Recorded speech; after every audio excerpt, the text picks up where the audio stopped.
Donc pour cet après-midi de travail, on va dire interactif entre cette table ronde et la salle, avec vos interventions, vos questions.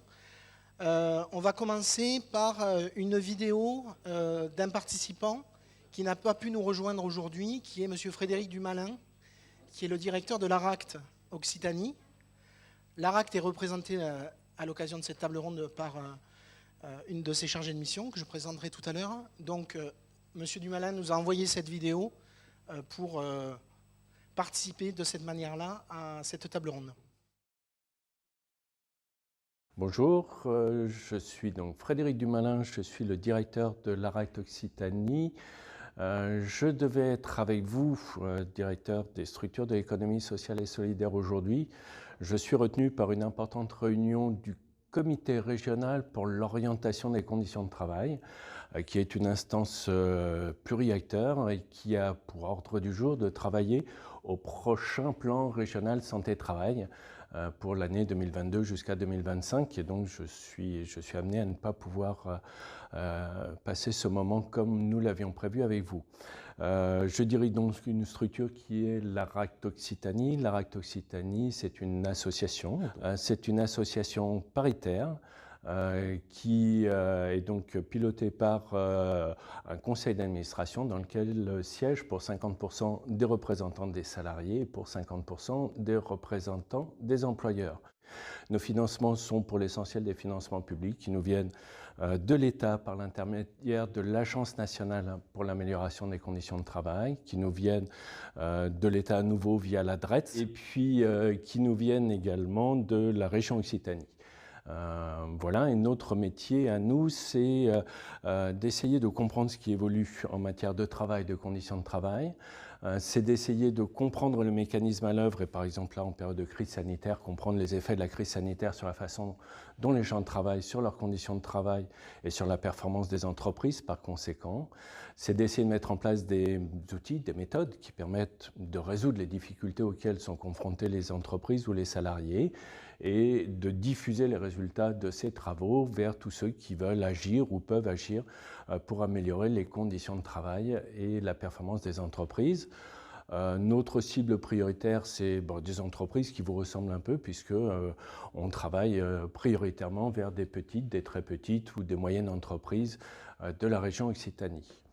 Voilà, au titre des sujets sur lesquels nous sommes très mobilisés ou sur lesquels nous sommes très mobilisés, le sujet de la qualité de vie au travail.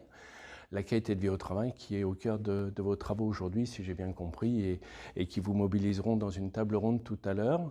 La qualité de vie au travail, c'est un sujet sur lequel nous travaillons depuis maintenant une quinzaine d'années. Nous avons été à l'origine de la fameuse semaine de la qualité de vie au travail qui a lieu tous les ans au mois de juin.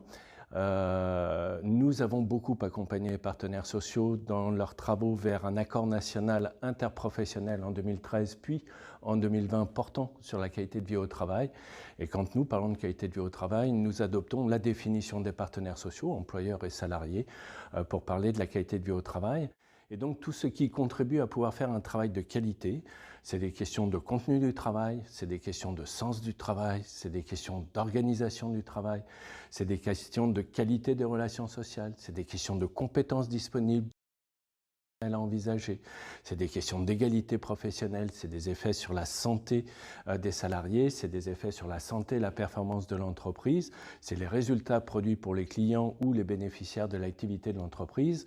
C'est de ça dont on parle quand on parle de qualité du travail, c'est de ça dont on parle quand nous parlons de qualité de vie au travail.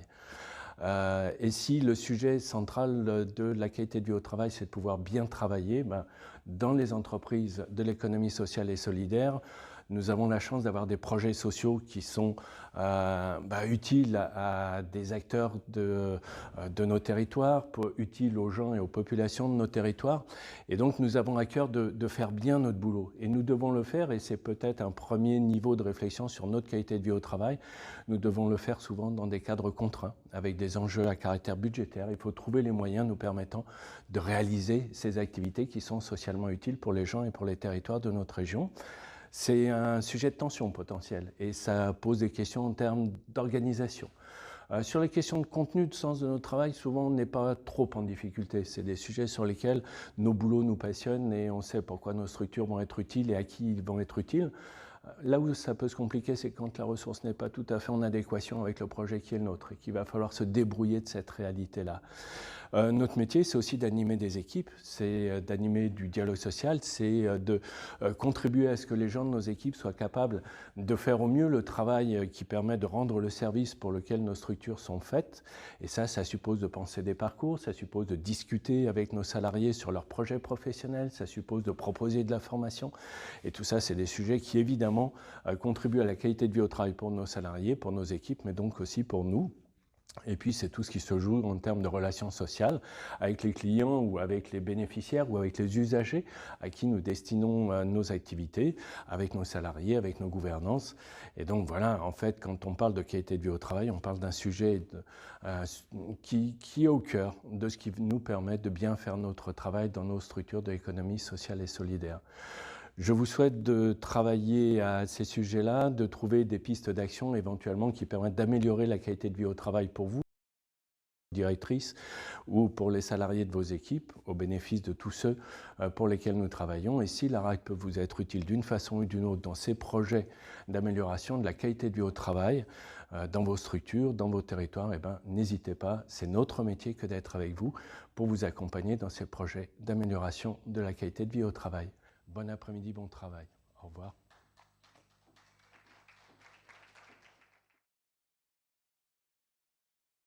Donc pour cette table ronde de l'après-midi, pour laquelle nous avons à peu près 2 heures, je vais d'abord vous présenter les intervenants et intervenantes. Donc Madame Coabion, qui est chargée de mission à l'ARACT Occitanie, et donc qui représente l'institution, l'organisme qui a été représenté par son directeur.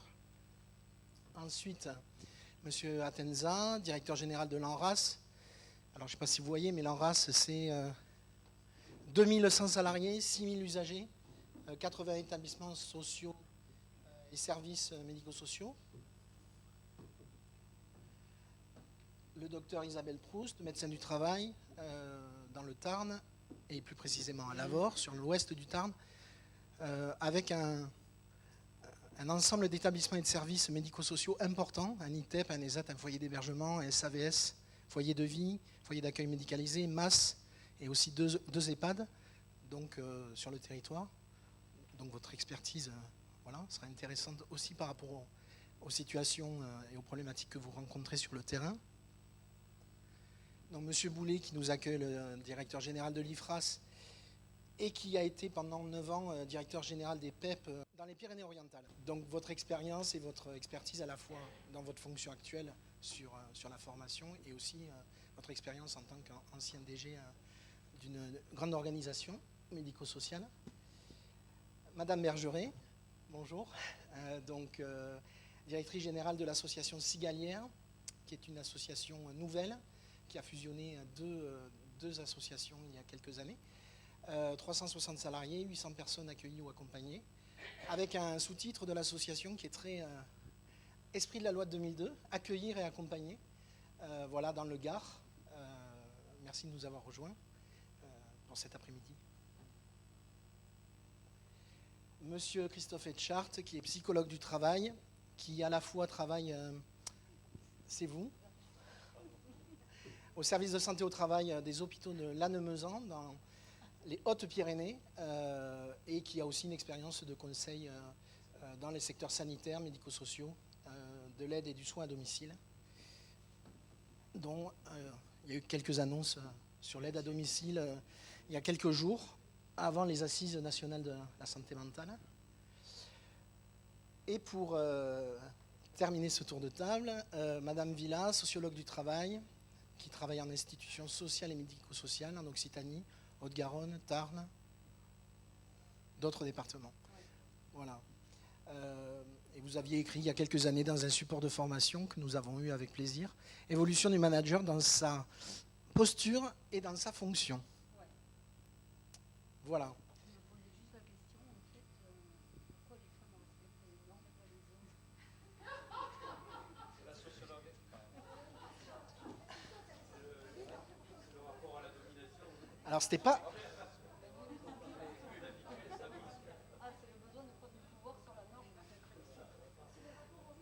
Alors, on va voir. Donc, cette tendance de respect de la norme va être confirmée, de respect du cadre, on va dire, hein, aussi, va être confirmée par Madame Moreno, donc, qui est membre du conseil d'administration de l'Ardès Occitanie, qui est la locale de l'étape pour l'Ardès de Haute-Garonne, et qui va venir, avant qu'on passe aux diapositives et au débat, présenter la deuxième partie du sondage que vous avez pu commencer à découvrir ce matin. Et qui ne quittera pas son masque, qui respecte le cadre. Ce cadre-là du masque. Là-bas, peut-être directement ?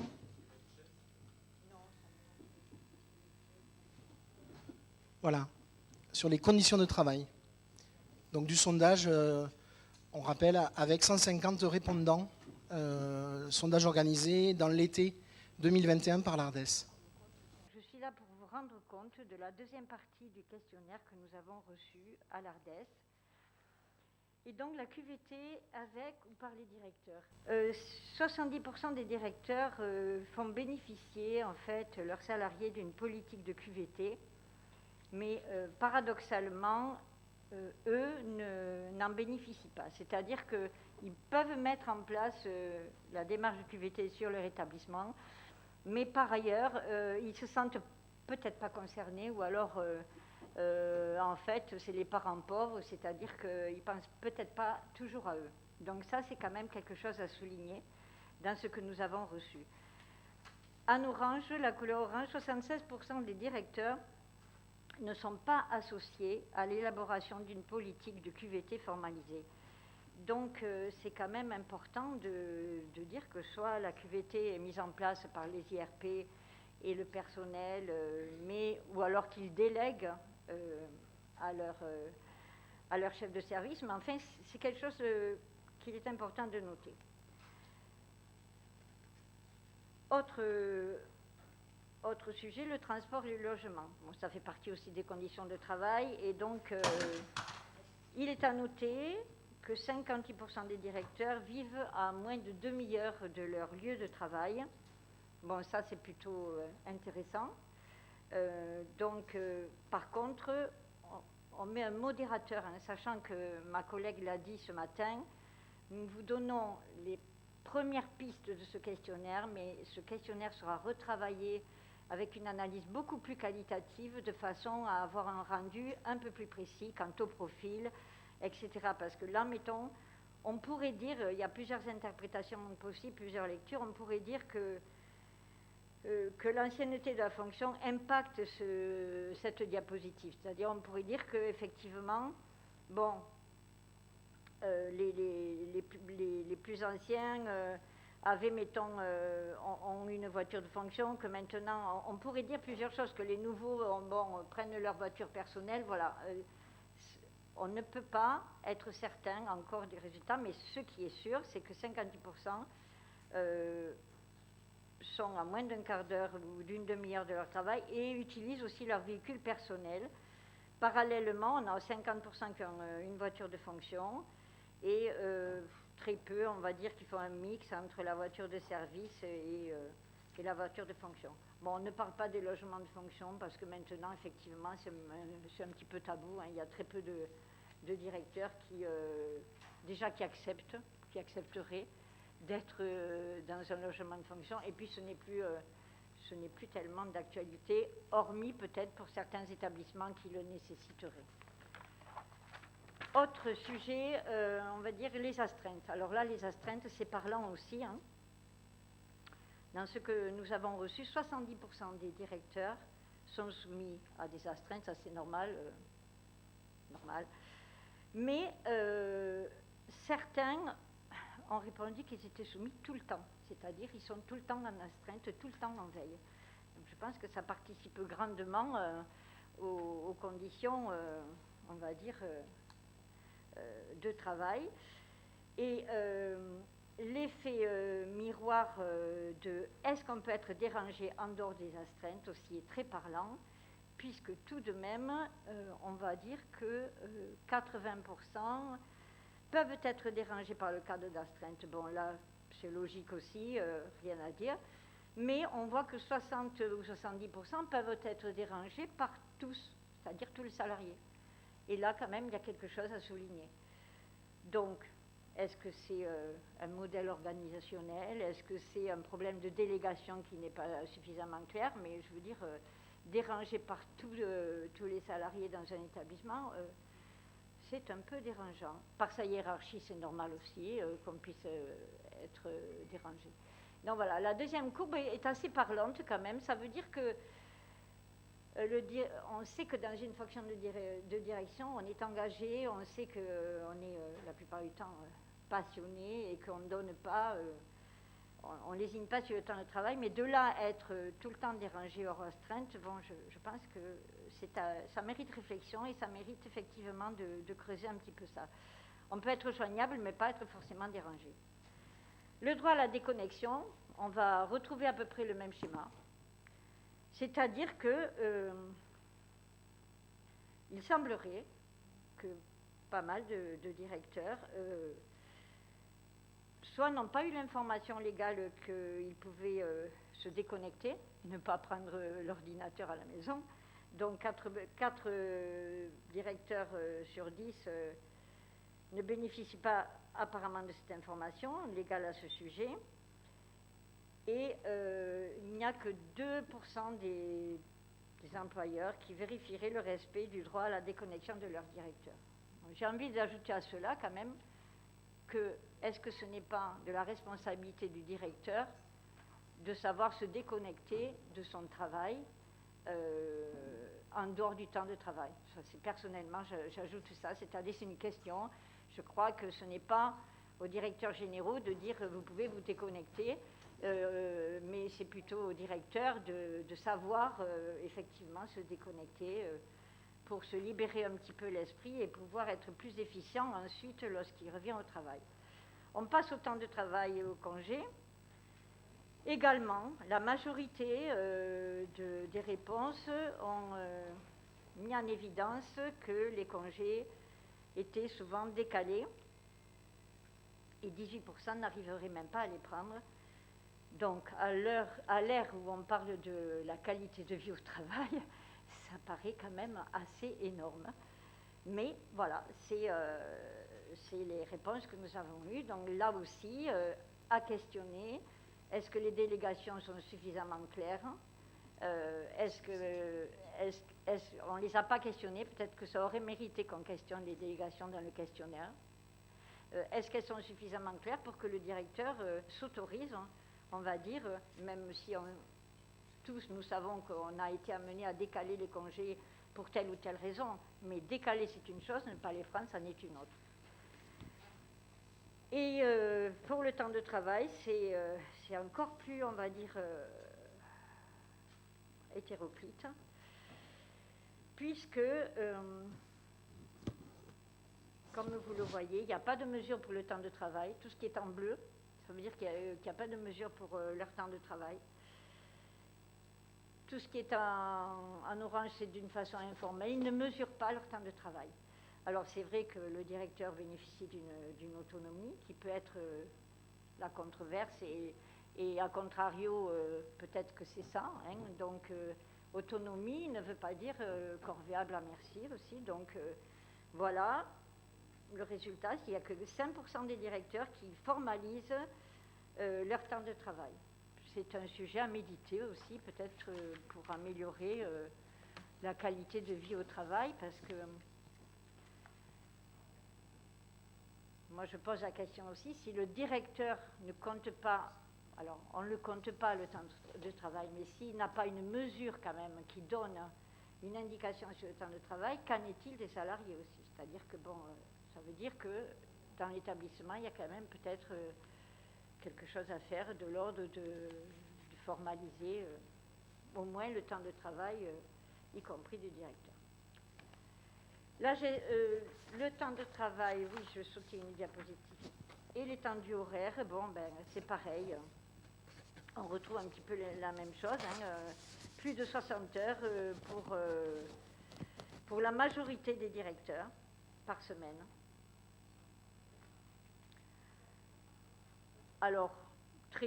0 directeur à 35 heures par semaine, ça on le comprend bien. Hein, c'est normal. Je ne sais pas si c'est normal, mais c'est compréhensible.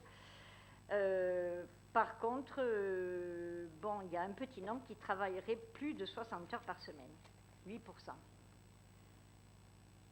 Ce qui est quand même aussi à interroger.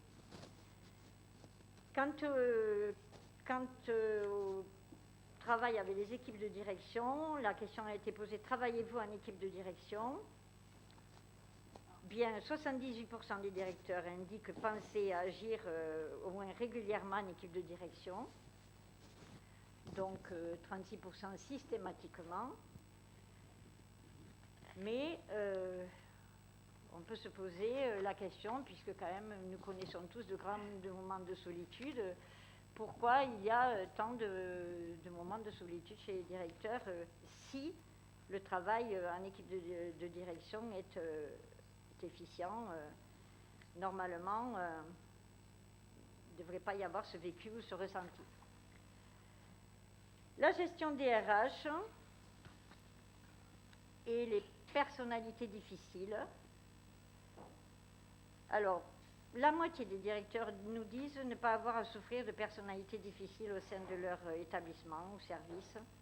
Et pourtant, presque 70% d'entre eux reconnaissent devoir lutter contre une certaine inertie de toute ou partie des équipes. Donc là, on retrouve ce qui a un petit peu été abordé ce matin, à savoir l'animation des équipes qui est parfois difficile, à savoir aussi jusqu'où on doit subir. Il y a quand même des ruptures conventionnelles, on en a parlé, enfin je veux dire, il y a des moyens. Donc, ça méritera certainement d'être approfondi, ce questionnaire, pour savoir avec précision cette inertie, qu'est-ce qu'on entend par inertie, qu'est-ce qu'on entend par personnalité difficile. Voilà. Donc, à l'ARDES, nous nous sommes dit que nous ferions une analyse beaucoup plus qualitative, de façon à renvoyer quelque chose de certainement peut-être plus parlant, parce que là ce sont des chiffres, et les chiffres, on sait qu'on peut leur faire dire certaines choses, et que derrière c'est beaucoup plus complexe. Voilà, derrière la complexité de la gestion d'un établissement, là ne ressort pas avec ces chiffres-là. Or, il faudrait pouvoir analyser les profils, la taille des établissements, l'association gestionnaire pour chaque situation. Donc j'espère que nous pourrons le faire et que nous pourrons vous en rendre compte. Je vous remercie.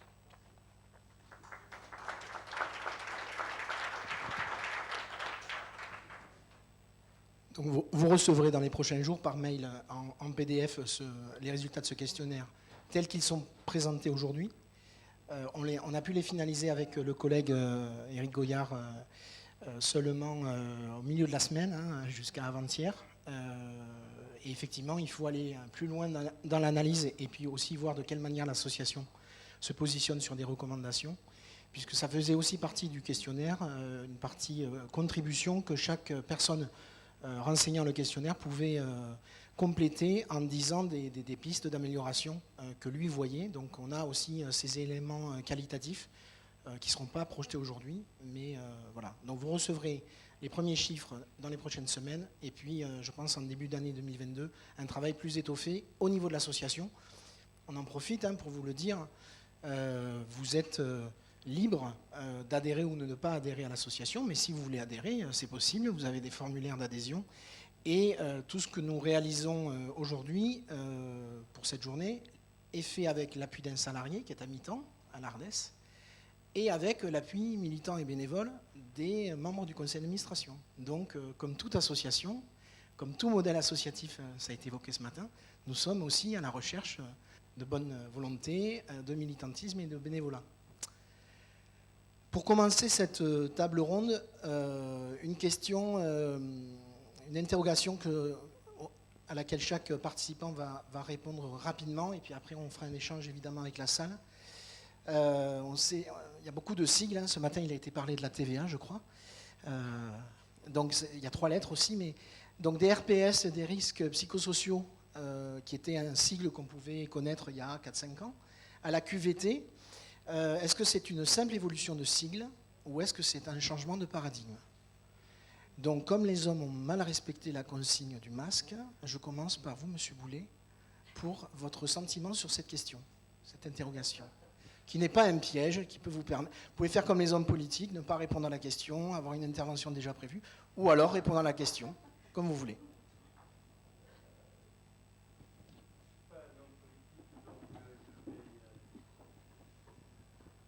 Vous me prenez un peu au dépourvu, je n'avais pas pensé à cette question-là. Je pense qu'il n'y a pas, que c'est une évolution de sigle, qu'il n'y a pas de changement de paradigme. Il y a quelque chose qui est rentré, c'est un peu la boîte de Pandore avec les risques psychosociaux. Alors on élargit le phénomène en le pensant autour de la qualité de vie au travail, mais c'est une façon de reposer sur les individus la responsabilité des questions sociales et des questions du travail et de ce que est le travail aujourd'hui en changeant de terme. Mais au fond, ça renvoie aux mêmes individus la question de la résolution du problème. Pour moi, il y a quand même quelque chose qui a été dit ce matin extrêmement intéressant, j'ai trouvé, quoi. C'est-à-dire ce rapport structurel. Enfin, les organisations, c'est toujours un rapport entre une culture d'une société et un modèle d'action collective. Le modèle d'action collective du travail est en plein bouleversement. On se retrouve un peu dans la même situation qu'au XIXe siècle, quand il y a eu la première révolution industrielle. Aujourd'hui, c'est la révolution numérique. Ça change beaucoup de choses dans les rapports sociaux et dans les rapports au travail. Et il y a eu cette volonté avec les risques psychosociaux de renvoyer d'une part au dialogue social à l'intérieur des entreprises et d'autre part aux individus la gestion de ces phénomènes qui les dépassent largement. Et je pense que, enfin, mon point de vue, c'est que la QVT n'est qu'une déclinaison de ce mouvement-là, mais que ce n'est pas un changement de paradigme, c'est renvoyer toujours au même la question de la résolution du problème. Mais ce que je formule, c'est plutôt une hypothèse qu'une réponse. Monsieur Atenza, oui, vous êtes tous les trois des représentants d'employeurs. Si on fait un focus sur la fonction de direction, directeur adjoint, directeur de pôle, chef de service, RPS ou QVT? C'est une préoccupation constante. Ce n'est pas un changement de paradigme. Si j'ai bonne souvenance des travaux des années 60, on a commencé, et ça a été le théâtre de toutes les études sur l'épuisement professionnel et sur le stress. Et à partir de ce moment-là, a émergé, me semble-t-il, de la part des chercheurs, si mes études sont justes, un consensus autour de la problématique de l'absence de troubles psychologiques au travail. Et donc ce consensus a permis d'aborder ces questions depuis les années 60, on peut le dater, quoi. La santé psychologique qui englobe l'absence de détresse au travail et bien entendu une présence de bien-être au travail. Et je renvoie particulièrement aux études de Achille de 2003. Voilà ce que je dirais. Donc, la question du changement de paradigme, pour quand même tenter de répondre à votre question, et les philosophes qui font de l'épistémologie le savent bien, ce n'est pas quelque chose de brutal. Il n'y a pas un modèle qui vient remplacer notre modèle. Les travaux des épistémologues sérieux, pourrait-on le dire, Popper, Lakatos, etc., montrent que ça fait tache d'huile. Un paradigme chasse un autre et on ne s'en rend pas compte. Et donc, ont apparu la question du stress, sont apparus ensuite, parce qu'il y a eu des clivages et des rapports de force également, et débats dans les institutions syndicales, bien entendu dans toutes les instances paritaires. Je vous renvoie également aux travaux avec le MEDEF, la CGPME à l'époque et le syndicat de salariés. Et qu'est-ce qu'on a fait? On a trouvé quelque chose qui arrivait à faire consensus sur la problématique des risques psychosociaux, mais qui posait problème pour les employeurs. Et ça, c'était clair. Et qui posait problème pour nous aussi. Pour terminer dans cette question, c'est que, il me semble également, ce qu'on oublie, que dans l'économie sociale et solidaire, dont on parle tout à l'heure, et nous, associatifs, que je revendique, c'est que les directeurs et les directrices, ce sont des salariés comme les autres. Comme les autres, les directeurs et les directrices, ce sont des salariés. Mais malheureusement, il n'y a pas d'observatoire de la santé des dirigeants des associations de médico-social ou du social. Donc, il n'y a pas le même traitement, je dirais même un traitement n'est pas égalitaire ni équitable entre la santé d'un dirigeant d'association, d'un établissement, directeur ou directrice, et bien entendu, la santé d'un salaire. Et d'ailleurs, le directeur de la RAT a commencé en disant la santé des salariés. Mais la santé des salariés, je suis salarié de mon association. On ne se préoccupe pas de mon association, je n'ai pas le temps d'être malade. Vous voyez? Je n'ai pas le temps de dormir. Et il y a un sociologue, et je sais que vous allez en parler, c'est Olivier Torres, qui pour la première fois a créé un laboratoire et un observatoire sur la santé des dirigeants dans les PMI-PME. Ce qui n'a rien à voir avec la santé des dirigeants du groupe de 440, quoi. Et donc, on a deux mondes différents. Alors, inutile de vous dire qu'entre la PMI-PME de la mécanique Valais à Rodez, ou la PMI-PME qui fait de la plasturgie en Auvergne, et les salariés de nos institutions, la question de la santé ne se pose pas de la même façon. Donc, vous voyez bien que cette question, qui semble anodine du paradigme, il faut l'analyser avec un peu plus de profondeur et passer donc à la véritable controverse qu'on a dit tout à l'heure. Oui, alors moi j'y vois un changement en fait de paradigme, même assez fort en fait finalement, parce que j'y vois en fait une définition dans les risques psychosociaux un peu en creux, c'est-à-dire faire en sorte que quand on est au travail, on ne risque pas en soi la base sécuritaire, en fait qui est la base sécuritaire minimum. Et dans la qualité de vie au travail, j'y vois que non seulement ça soit acquis, mais qu'en plus, on recherche le sens, le développement des compétences, les choses comme ça. Donc, pour moi, le changement, il est un petit peu comme dans la société, le recherche presque du mot bonheur au travail, quoi, la qualité dans le sens... donc, le paradigme, il est assez fort quand même pour moi dans risque professionnel. Pour moi, c'est le minimum qu'on doit à des personnes qui travaillent, en termes de sécurité, de bien-être au travail minimum et la qualité de vie, c'est en plus rechercher autre chose. Voilà, c'était en tout cas ce que moi j'y voyais.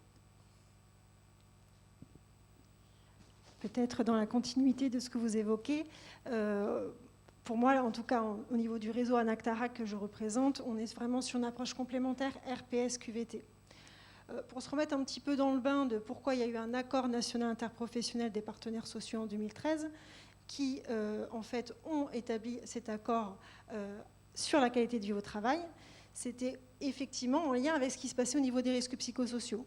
Et en se disant, à un moment donné, il y a des changements quand même sociétaux qui se font, par rapport à une individualisation aussi des salariés, par rapport à des modèles organisationnels qui changent, avec cette volonté aussi de ne pas cloisonner les collectifs de travail et de remettre de la valeur au travail.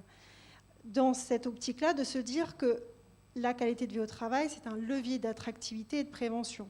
Alors, les RPS, c'est pas une vision, la QVT, une vision positive des RPS. On ne peut pas se dire, tiens, on fait les RPS, et si je fais de la QVT, on va parler des choses positives. C'est vraiment deux logiques différentes. Vous le savez, risques psychosociaux, ça signifie quoi? Obligation de l'employeur, évaluation des risques, cotation, traçabilité. Dans une approche plutôt de concerter des acteurs de la prévention, mais vraiment dans une approche plutôt d'exposition au risque.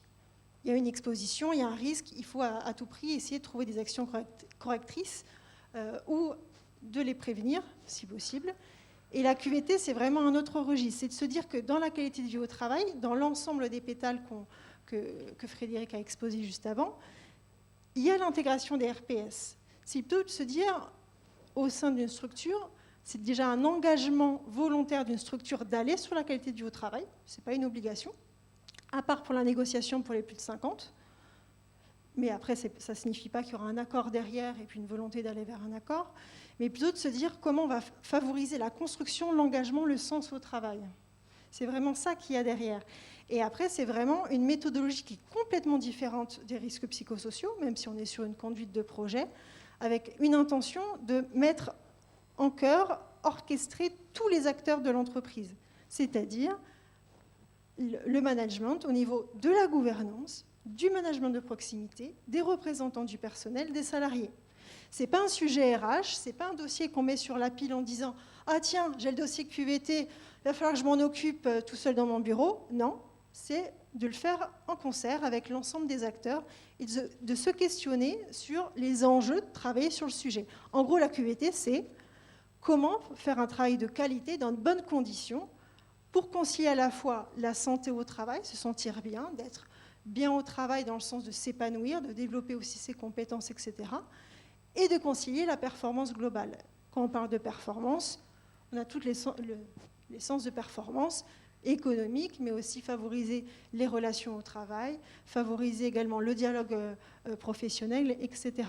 Donc c'est se dire que dans la qualité de vie au travail, c'est comment rechercher à favoriser la qualité du travail et forcément la qualité de service auprès des usagers, des bénéficiaires, en réfléchissant aux conditions de travail, parce que c'est source de performance derrière. C'est vraiment ça qu'il y a derrière les notions qui ont été posées sur la base de la qualité de vie au travail. Alors, pour moi, et n'y voyez absolument rien de réducteur, s'il vous plaît, parce que ce n'est pas l'idée. Là, vous m'entendez ? Le risque psychosocial, c'est le risque. Et la qualité de vie au travail dont on parle aujourd'hui, alors ça pourrait avoir un autre terme, c'est un peu la boîte à outils. C'est-à-dire c'est ce qui aide à lutter contre ce risque, entre autres. Alors ensuite, une boîte à outils toute seule, voilà, moi vous me donnez une boîte à outils, construire un mur, je ne vais pas y arriver, quoi. D'abord, pourquoi le mur est tombé ? Et pourquoi le mur est tombé ? Les exposés de ce matin, moi je les ai trouvés fondamentaux. C'est-à-dire qu'on ne pourra pas bien construire si on ne comprend pas pourquoi on en est arrivé là. Si je peux me permettre juste de rebondir sur la santé des dirigeants. Aujourd'hui, effectivement, M. Torres fait grand bruit et c'est très bien que quelqu'un porte de façon forte la santé des dirigeants. C'est fondamental et pour moi, le changement, il est surtout là. C'est-à-dire qu'on a parlé longtemps de la santé des salariés, des RPS des salariés, mais voilà, ça fait de plus en plus de bruit, la santé de ceux qui dirigent. Un dirigeant salarié doit être pris en charge de la même manière qu'un salarié lui-même. D'accord ? Donc M. Torres s'occupe des dirigeants non salariés et il a raison. Et j'ai l'impression qu'ils sont encore oubliés dans la réforme qui arrive en mars 2022, où j'ai mal lu les textes. Mais effectivement, c'est très important. Oui, je vous rejoins.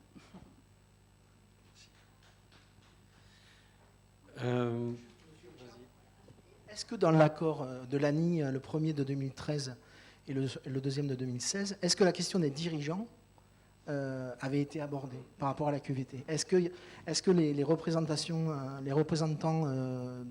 d'employeurs s'étaient aussi positionnés par rapport aux dirigeants ? Madame Coibion. Alors juste par rapport au deuxième accord national, il date de décembre 2020, qui permet juste de réitérer le fait qu'il y a cette envie de travailler sur la qualité de vie au travail. Et puis certainement, il y a eu plein de dispositifs qui sont même d'ailleurs proposés par l'ARS et par d'autres organismes pour travailler sur le sujet. La question déjà du management était déjà abordée en 2013, comme le management central, comme un outil, effectivement, la QVT comme un... pas boîte à outils, moi je dirais un outil, un levier pour travailler avec l'ensemble des salariés aux conditions de travail et aux façons de les améliorer. Il n'y avait pas cette évocation de la santé des dirigeants, mais quand on parle de la qualité de vie au travail, on parle de tous les acteurs. Et donc forcément, tous les acteurs, tout le monde est salarié dans la structure. Après, effectivement, juste un petit retour d'expérience. Effectivement, quand les structures qu'on accompagne sur la qualité de vie au travail, les périmètres d'action sont plus largement auprès des salariés, des opérationnels de terrain, un petit peu le management de proximité, parce qu'il y a aussi des problématiques qui sont remontées de charge de travail et d'envie de travailler de concert pour mieux connaître le rôle de chacun, mais je pense beaucoup plus rarement sur les dirigeants. Mais je pense qu'on peut le faire. C'est juste qu'à un moment donné, c'est quel périmètre d'action on se donne pour le faire. Mais en tout cas, dans le retour, pour le moment, il n'y en a pas mis en place de cette façon-là. Quelle est la question? C'est la continuité. Enfin, pour moi, les RPS et la QVT, oui, c'est des choses complémentaires qui sont liées. Le RPS, c'est l'évaluation des risques psychosociaux. Voilà, obligation d'employeur, c'est une vision en termes de risque, une vision en termes de coûts, de coûts pour l'entreprise. Ok, ça c'est quelque chose qui doit se faire. Souvent, comme a dit Madame la médecin du travail, c'est après j'ai quand même pas mal arpenté d'établissements pour faire justement des évals de RPS. Et un des plans d'action un des plans d'action, c'était tiens, on va peut-être élargir, on va réfléchir sur une qualité de vie au travail. Donc ça a amené une réflexion vers la QVT. Et du coup, la QVT, comme les RPS, ben, c'est tout simplement, comme ça me permettra de passer la main à Sylvie, c'est l'articulation entre l'individuel et le collectif.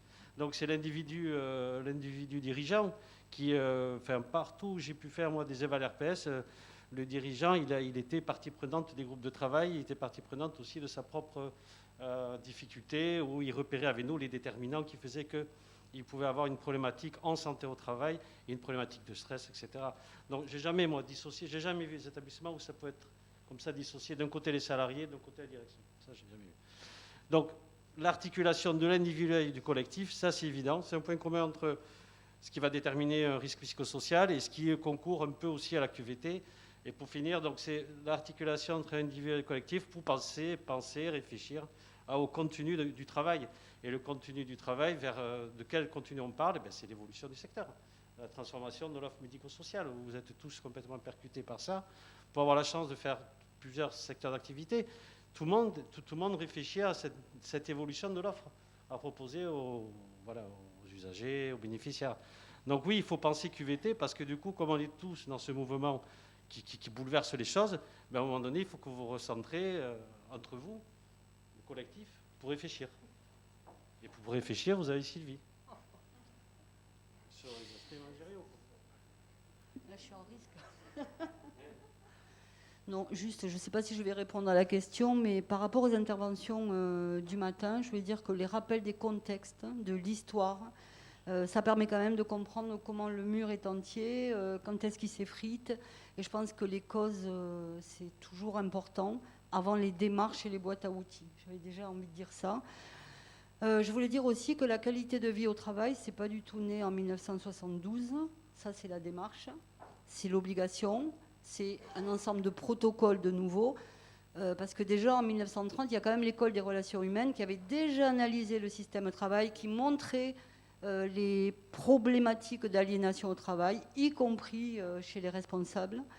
Voilà. Donc des fois, j'ai le sentiment en tout cas que on perd finalement tout ce qu'amène finalement la science comme connaissance des mécanismes de l'humain au travail et des compréhensions des systèmes. Et on recommence à chercher. Voilà. Et ce que je dirais juste, donc c'est pas un changement.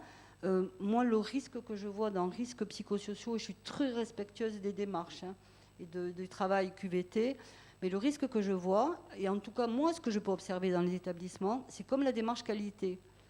C'est au lieu de penser justement à la qualité de vie de travail de façon systémique au sein du système, et chaque système en fait a son mur et sa façon de le construire, on fait des millefeuilles de démarches. Du coup, la démarche devient une obligation. Et du coup, il peut y avoir la démarche qualité, mais qui s'éloigne du management, qui est encore autre chose que la qualité. Et il y a aussi la démarche risques psychosociaux. Et on le fait par obligation. Je dis on pour citer le nous collectif, quoi. Voilà. Et après, par rapport à ce que disait Christophe Etchard en tant que psychologue, c'est vrai que moi, en tant que sociologue, je crois que les dirigeants tout seuls ne peuvent pas diriger. Et en même temps, leur perte d'autonomie par les dysfonctionnements de délégation, je pense, leur rendent une vie impossible au travail. Ça, c'est peut-être que... Voilà. Donc après ce premier tour d'horizon, la parole est à vous sur questions, expériences, expressions, coup de gueule. Voilà. Par rapport aux interventions du matin, par rapport à ce ce qui vient d'être dit. Et puis voilà, on est dans un échange collectif où la parole est libre. Donc à vous.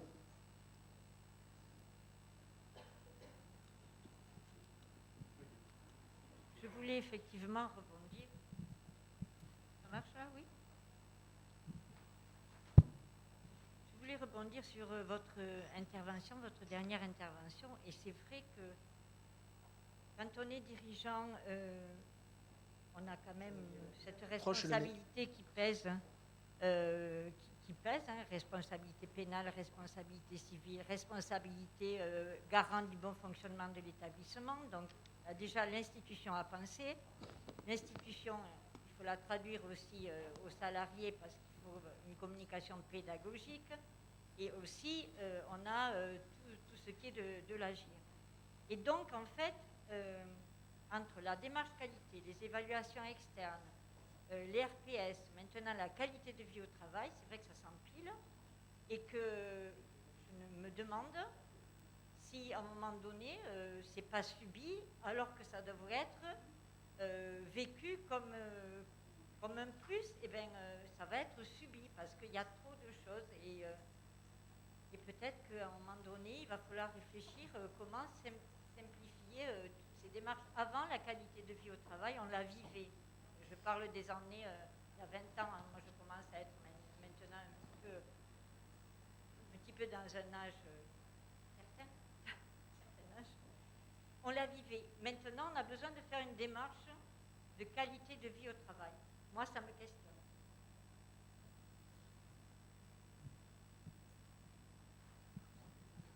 D'autres questions peut-être?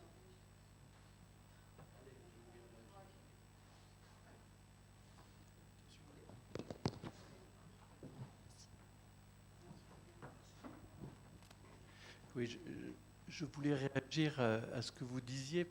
Et, on a parlé des structures, on a parlé des règles, des méthodologies, des outils, etc. Mais pour le moment, on n'a pas encore parlé des cadres de nos associations, les cadres dirigeants. Qui sont-ils? Et qu'est-ce qu'ils ont comme représentation d'eux-mêmes et de leur mission? Alors j'ai eu la chance d'être pendant longtemps formateur au CRFPFD, donc j'en ai rencontré beaucoup, il y en a dans la salle, ils me connaissent, on a travaillé ensemble. Et dans les enseignements que je faisais, on travaillait déjà sur ces questions-là, c'est-à-dire c'est quoi la fonction de cadre et jusqu'où on est cadre. Et bon, j'avais recueilli à cette époque-là beaucoup de leurs représentations, puisque on s'inscrit aussi dans des représentations. Alors, je crois que c'est Sartre qui disait qu'est-ce qu'on a fait de moi et à quoi je m'en sers, ou quelque chose comme ça. Je n'ai plus la citation exacte. Mais c'est vrai qu'on a cette représentation de cadre, on se dit il faut que je colle à ce modèle-là, et ce modèle-là nous conduit à agir d'une certaine façon. Tout à l'heure, Andrés Atenza disait les cadres ne se sentent pas forcément salariés ou ils ne sont pas pris en considération dans des démarches autour des risques psychosociaux ou autour de la qualité de vie au travail. Mais si je questionnais les personnes qui sont dans la salle, on aurait certainement 2-3 représentations. Ce matin, M. Chauvière a parlé des idéotypes qu'il avait essayé de construire autour de cette fonction manager dans nos établissements. Il faut s'interroger sur cela aussi si on veut considérer la qualité de vie au travail pour l'ensemble de nos institutions et pour l'ensemble des cadres qui sont considérés. Dans les représentations que j'avais récupérées, et je me suis servi pour faire un article dans la revue Actif, en gros, les cadres disaient c'est comme un homme, ça ne pleure pas un cadre. On est sur ce type de représentation, c'est-à-dire les cadres, ils sont faits d'une autre matière que les simples salariés. D'ailleurs, s'ils sont devenus cadres, c'est parce qu'ils sont solides. Et quand on les recrute, on dit souvent ça, on les recrute parce que ce sont des gens solides sur qui l'institution va pouvoir s'appuyer, comme si c'était une clé de voûte dans une porte. Sauf que bon, ils ne sont pas faits d'une autre matière que l'ensemble des individus. Ils ont juste cette représentation d'eux-mêmes et de leurs responsabilités. Responsabilités qu'ils, parfois, regarde d'une façon démesurée. C'est-à-dire, vous parliez tout à l'heure dans votre compte rendu du questionnaire, ils ne se déconnectent pas. Alors, est-ce qu'ils sont vraiment indispensables tout le temps, les cadres? Moi, je pense parfois qu'il ferait bien de sortir de leur établissement, ça marcherait mieux. Parce qu'eux aussi mettent la pression à leurs collaborateurs, et tout en se mettant la pression.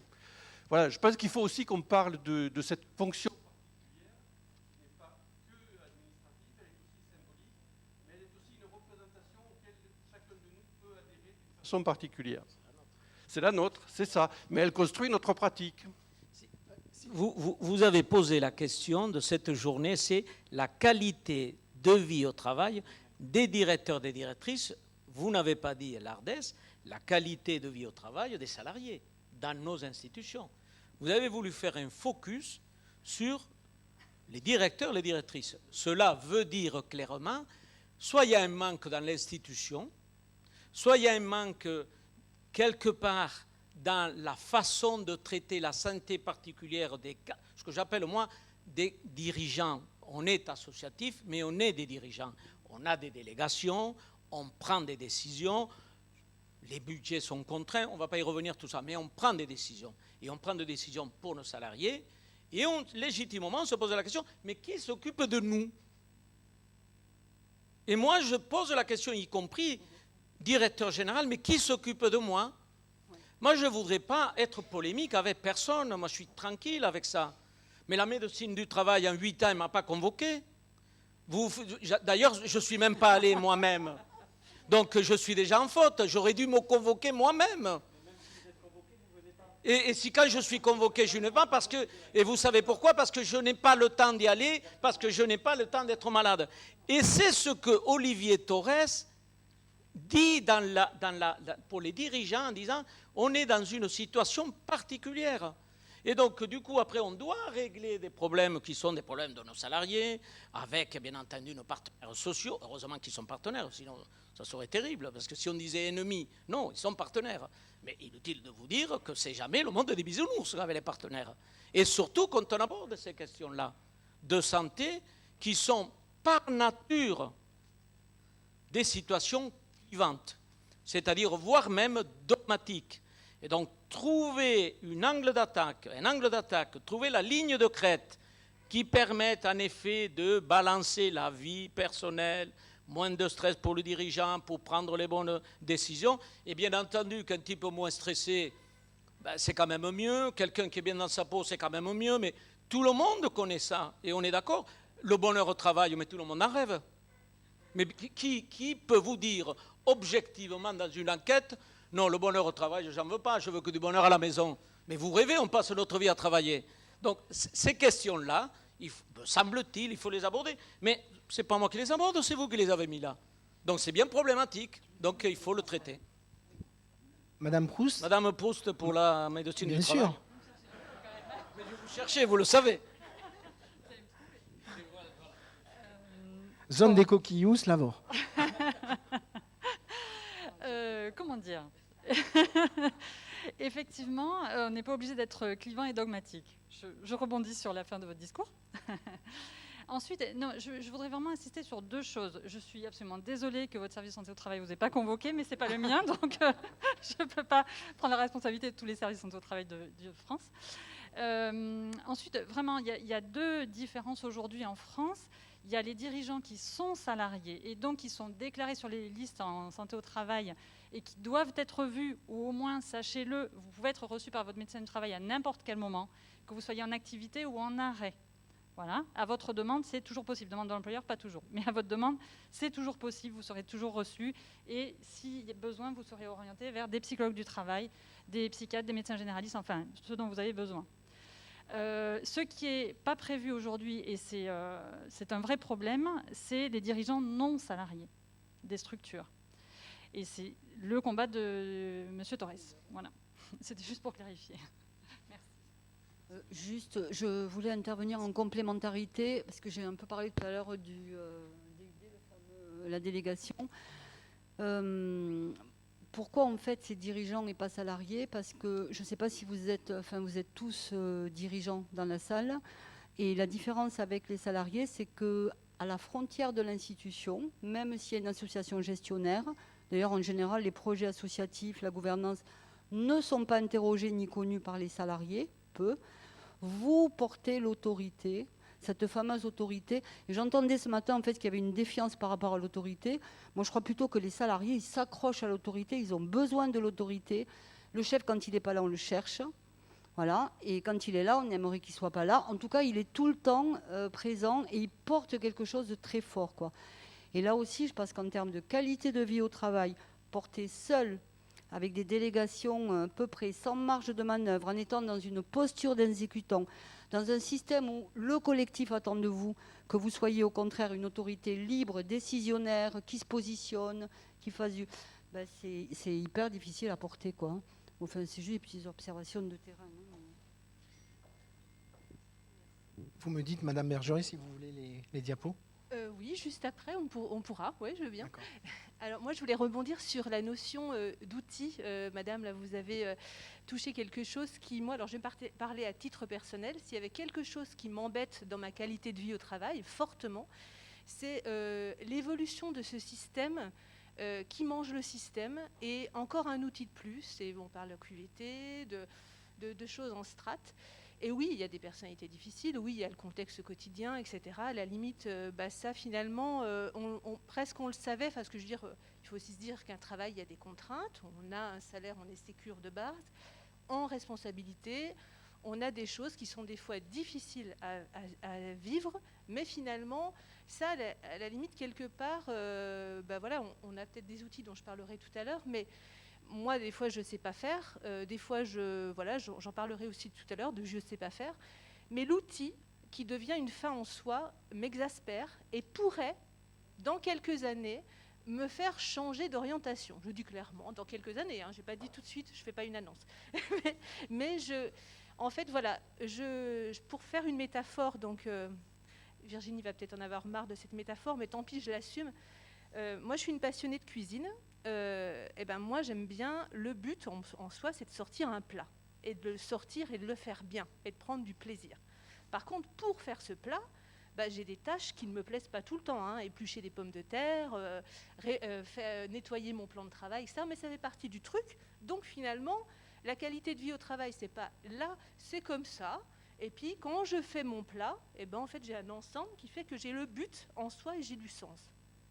En ce moment, et surtout avec le Covid, quand on reçoit des enquêtes ARS à 17h11 et qu'il faut les rendre à 17h30, quand on a des outils à rendre avec les évaluations internes, évaluations externes, les risques psychosociaux, j'étais au prud'homme, j'ai vu tout ce qu'on risquait et j'ai vu tout ce qu'on n'avait pas encore fait, ça m'a fait peur. Les outils sont devenus une fin en soi. Comme en cuisine, si aiguiser son couteau était une fin en soi. Je coche, j'ai aiguisé mon couteau, je suis contente. Je coche, j'ai nettoyé mon plan de travail, je suis contente. J'ai répondu aux normes HACCP, je suis contente. Non, c'est bien de le faire. Je ne suis pas en train de dire qu'il ne faut pas le faire. Je suis directrice, il faut que je respecte la loi. Donc, moi, j'amène les équipes à dire oui, il faut le faire, mais on ne se contente pas de ça. Et je finis toujours sur le même exemple. Tant pis, je radote, je commence à vieillir. Un jour, j'étais sur l'aire d'autoroute, et puis je vais aux toilettes. Et puis là, je vois, vous savez, des petites fiches où il y a le ménage signé. Il était 15h et à 19h, c'était signé. Tout signé. La dame, elle avait signé toutes les demi-heures son passage. Et là, je me suis dit, ah, ça, c'est fort. Ça, je suis contente de voir ça, parce que ça veut dire que le chef de service qui a ramassé sa procédure, il a ramassé sa procédure, il est content, il a signé, il a tout signé, il l'a mis dedans, mais elle est où la conscience professionnelle et l'éthique derrière? Et moi, je commence un peu à me dire, il nous faut, nous réveiller dirigeants, pour dire à l'ARS, je suis désolée, parce que quand on dit non, on n'a pas le temps parce qu'on a une obligation, on dit à l'ARS, je suis désolée, je ne peux pas vous le rendre dans l'heure, on va essayer de faire le plus sérieusement possible, mais là, c'est trop contraint, je vous le rends demain, ou je vous le rends, voilà. On a demandé un délai pour les budgets avant même qu'il nous soit dit au niveau national, vous savez, en disant, moi, je n'ai pas senti mes équipes capables de rendre le budget. Ils nous l'ont accordé, avant même que ça soit officiel. Des fois, il faut demander, je ne dis pas que ce n'est pas tout le temps comme ça, mais je ne pense pas qu'on puisse tout le temps se contenter d'avoir rempli un tableau, d'avoir coché une case. Voilà, c'était tout, ça peut user en fait. Voilà. Est-ce que vous avez des questions? D'autres questions, d'autres interventions? N'hésitez pas. C'est ça qui va nourrir les échanges. Ben, pour faire dans cette continuité, moi, quand j'entends le directeur n'a pas de marge de manœuvre, moi j'ai envie de dire, alors bon, peut-être qu'il n'a pas toujours une marge de manœuvre, mais oui, il a une marge de manœuvre, oui, il a une capacité de dire non à un moment donné, et oui, il faut qu'il s'autorise à la prendre, cette capacité. Parce que, alors, ça dépend peut-être des associations gestionnaires, ça dépend des établissements, ça dépend de la charge de travail, je suis d'accord, il y a plein de paramètres qu'il faut prendre en compte. Mais déjà, si dans la tête, le directeur avait suffisamment confiance au fait qu'il peut, à un moment donné, ou demander un délai à l'ARS, ou dire à l'ARS défendre un projet fédérateur. Voilà, je pense que la négociation et le fait de s'autoriser à un moment donné à dire non et de s'autoriser aussi à prendre un petit peu de temps et de hauteur et de recul et de marge de manœuvre, bon, ça veut dire que c'est associé à une petite prise de risque. Mais bon, des prises de risque, on en a tout le temps. Et on en a aussi si on n'est que dirigeant applicateur, ce que je ne pense pas. Je pense que tous les directeurs qui sont là, à un moment donné, savent qu'ils ont une marge de manœuvre. Et donc, moi, je pense que c'est important. On a parlé d'interface ce matin. Le dirigeant, il se trouve à l'interface entre effectivement les tensions politiques, financières, sécuritaires et j'en passe. Donc, effectivement, peut-être qu'un petit indicateur de santé au travail, c'est aussi de savoir à un moment donné dire non et c'est de savoir prendre cette marge de manœuvre ou peut-être pour porter un projet qui tient à cœur à l'institution, qui va fédérer une institution, qui va faire du lien, qui va mettre de la confiance. Ce matin, on a parlé de la confiance et je pense que c'est énorme de construire la confiance au sein d'une institution. C'est un indice aussi, un indicateur de santé au travail. Donc, peut-être qu'à force de pression sur les dirigeants d'établissement, ben, ils ne pensent même plus qu'ils peuvent avoir cette marge de manœuvre encore.